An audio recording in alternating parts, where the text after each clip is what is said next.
Ciao Raga! Musta Raga? Welcome sa inyong lahat. I am Chad and I will be your guide. Raga, importante ang content ng video na ito.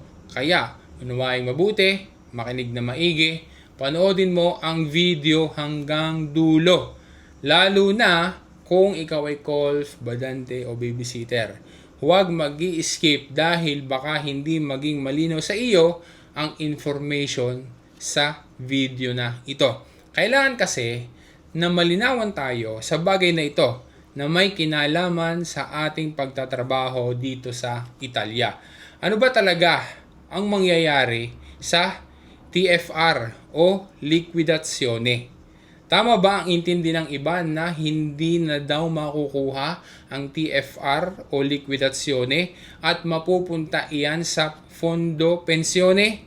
Totoo Raga na mayroong kambyamento about sa TFR or liquidazione simula ngayong July 1, 2026. Pero hindi lahat ng mga laboratory ay apektado niyan. Kaya naman marapat laang na alamin natin kung sino ga talaga ang apektado niyan at ano ga talaga ang mangyayari sa TFR o liquidazione ng mga workers dito sa Italia. Dapat din na aware tayo doon sa timeline at sa desisyon na dapat na gagawin ng isang worker regarding doon sa kanyang TFR o liquidazione. Alamin natin ang detalye Raga, doon po na sigla, partiamo!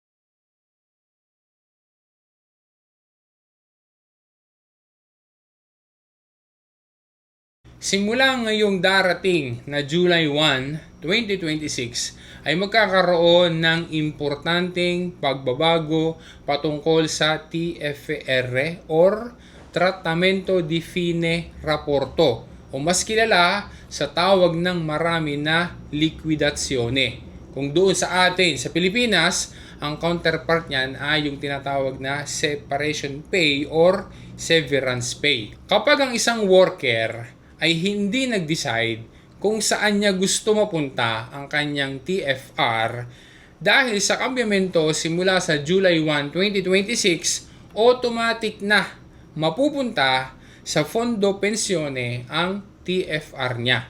Isa yang importanteng pagbabago dahil involved dito ang thousands of euros.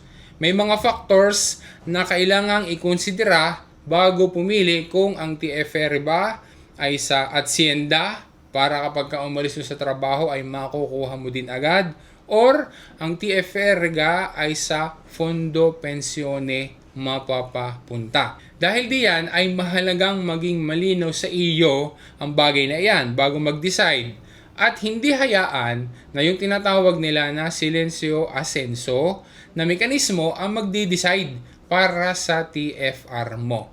Poy, nakadepende pa din sa kontrato kolektibo na sinusunod ng Hacienda.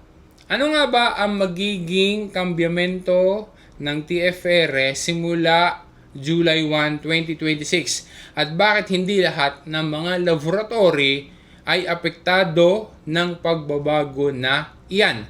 Ang tinutukoy na pagbabago na iyan ay para sa mga laboratory del settore privato, yung mga workers sa private sectors. Meaning, yung mga laboratory pubblici o mga nagtatrabaho sa gobyerno ay hindi apektado ng kambyamento na iyan.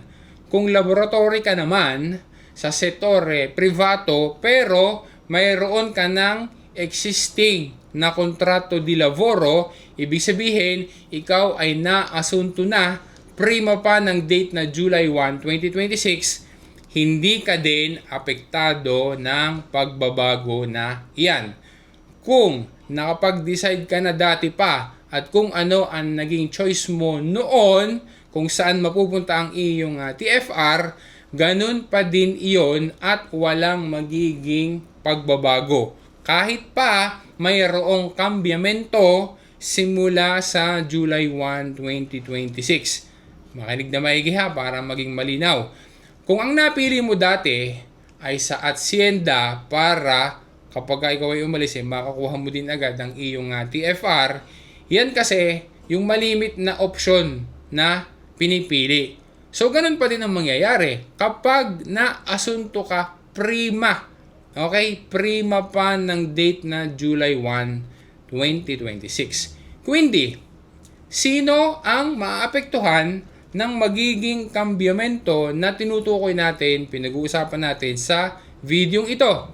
Magiging applicable ang kambyamento na pinag-uusapan natin ngayon para doon sa mga nuovi assunti o mga bagong naasunto sa laboro ng isang hacienda simula sa date na July 1, 2026 and onwards. Okay? Para sa mga workers na bagong hired ng isang kumpanya, mula doon sa date of hiring, mayroon silang 60 days para mag-decide kung saan ba mapupunta yung kanilang TFR. Isa yan sa mga pagbabago dahil dati ay mayroong 6 months para makapag-decide. Ang pagpipilian ay kung TFR in Hacienda o TFR in Fondo Pensione. Take note, ang Fondo Pensione ay kung anong kategorya previsto depende sa kontrato kolektibo ng Hacienda. Kung sakali lumipas na yung 60 days na palugit at hindi nakapag-decide o nakapili ang isang worker na bagong hired ng isang kumpanya kung saan mapupunta yung kanyang TFR, hindi agad siya nakapag-desisyon dahil sa pagbabagong nabanggit, lumampas na yung 60 days, hindi siya nag-decide, siya ay bagong hired, bago siyang asunto ng isang kumpanya, automatic na yung TFR ng worker na iyon ay sa Fondo Pensione mapupunta. Kasi nga, hindi siya nag-decide hanggang doon sa limit na 60 days. Ulitin natin ha, at tinutukoy yung mga bagong asunto mula July 1, 2026 and onwards. Pero, pakinggang maigi are dahil baka kasama ka dito sa senaryo na babanggitin natin. Kung sakali na kahit na dati ka pang naasunto ng iyong kumpanya pero may ka pang nakapili ng destinasyon ng iyong TFR, mayroong iskadensa din sa pagdi-decide mo. Mayroon kang tempo hanggang December 31, 2026 para i-communicate in writing sa iyong kumpanya kung ano ang iyong napiling destinasyon para sa iyong TFR. Just in case nakasama ka sa ganyang senaryo at hindi mo nagawa ang pagdesisyon hanggang December 31, 2026, sa ganyang case din ay automatic na mapupunta ang iyong TFR sa Fondo Pensione simula January 1, 2027. Sana malinaw din yan ha. Isa pang importanteng info, gaya ng nabanggit kanina, na manood hanggang dulo, lalo na ang mga calls, badante, babysitter, regarding sa pinag-uusapan natin na kambyamento na ito simula sa date na July 1, 2026 patungkol sa TFR o liquidazione. Pakinggan maigi ha. Ang mga nasa lavoro domestico, yung mga calls, badante, babysitter, ay hindi din apektado ng kambyamento na ito. Uulitin natin ha para mas maging malinaw pa. Yung mga calls, badante, babysitter, yung mga nasa lavoro domestico ay hindi apektado o hindi kasama sa magiging pagbabago na ito patungkol sa TFR o liquidazione simula ngayong July 1, 2026. Ang TFR o liquidazione ng mga nasa lavoro domestico generally ay sa option na TFR in Hacienda, meaning yung TFR ay sa datore di lavoro. Okay? Ang datore di lavoro o ang amo ng nasa lavoro domestico ang magbibigay ng TFR o liquidazione o separation pay doon sa kanyang worker once na natapos na ang kontrato di lavoro o baka naman inalis o nilisensya doon sa trabaho yung worker, inalis ng amo yung worker, o ang worker naman ang nag-resign sa kanyang trabaho. So yung amo, siya ang magbibigay ng liquidazione kapag ka nasa lavoro domestico.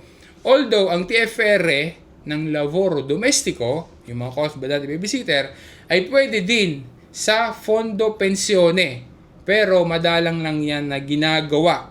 Okay? At depende kung nagkasundo ang amo at saka yung worker na gagawin iyan. Kahit pa, halimbawa naman ito, mayroon ng case na ganito, kahit pag gusto ng worker, nasa fondo pensione mapunta ang kanyang TFR, pero hindi naman nag-agree yung kanyang amo, hindi iyon magte-take effect. Okay? Ngayon, maigi na malaman natin kung alin ba ang mas maganda, TFR in Hacienda o TFR in Fondo Pensione. Ang TFR ba ay pwedeng i-anticipo o kunin na agad kahit na nandoon pa din sa amo o nandoon pa din sa kumpanya ang isang worker at hindi pa naman natatapos ang raporto di lavoro? Pwede kang kunin na agad yung TFR na siya ay entitled. Abangan mo raga sa next vlog dahil iyan naman ang ating pag-uusapan, ating lilinawin at saka ididetalye. Ayun raga, maraming salamat sa panonood mo. Sana ay nakapagbigay ako sa iyo ng kaliwanagan. Sana ay nakapagbigay ako sa iyo ng information na makakatulong sa ating mga OFWs dito sa Italia. Maraming salamat sa panonood mo. Maraming salamat sa pagsuporta mo at sana ay ma-share mo rin sa iba para yung iba nating mga kakilala, kaibigan, kamag-anak ay maging aware din sa mga bagay na ito at makakatulong din ito sa kanila. Once again, this is Chad and always remember, Chad will guide. Grazie raga, alla prossima!